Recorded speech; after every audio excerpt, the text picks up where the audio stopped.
To the Secretary of State, Ian Murray. Thank you, Mr Speaker. Can I join the Secretary of State and say how gutted we are about the football result last night, but mark my words, we'll be seeking revenge in Germany at the European Championships next year. And can I also take the opportunity just to thank my honourable friend for Bladen, who was in the Shadow Scotland team, who's moved on to do new things after the reshuffle, and welcome my honourable friend, the member for Keir Hardie's old seat in Merthyr Tydfil, so he's very welcome to the Scotland team. Mr Speaker, last week it was revealed that the former Prime Minister and member for South West Norfolk had secured a book deal.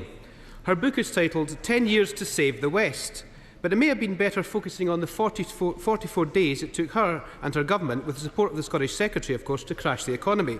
So does the Minister accept that Scots will be paying the price for years to come from the Tories' kamikaze handling of the economy? Minister. Mr Speaker, as the honourable member well knows, the economic challenges we face here in the United Kingdom are no different from other economies around the world, and this has been entirely caused by the illegal war in Ukraine and the COVID pandemic.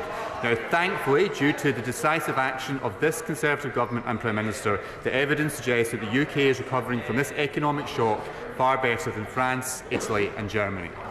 Ian Murray. Mr Speaker, Ukraine or COVID didn't crash the economy, this government did. And the truth is, after 13 years, we have a low-wage, low-growth economy. Let me take the example of residents in a random Scottish constituency, Rutherglen and Hamilton West.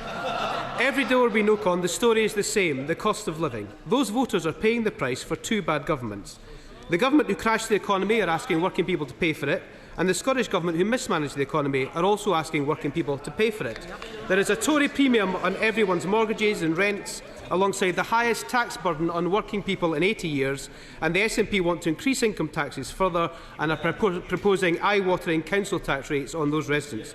So don't the people of Rutherglen and Hamilton West deserve a fresh start with Scottish Labour's Michael Shanks? Mr Speaker, well, it's not so long ago that Scottish Labour were calling for even higher taxes on the people of Scotland. When he stood for the Labour Party leadership, Anas Sarwar, leader of Scottish Labour, even said, and I quote, "I actually think our tax policies will be even more progressive and radical than even John McDonnell's or Jeremy Corbyn's tax policies in their manifesto."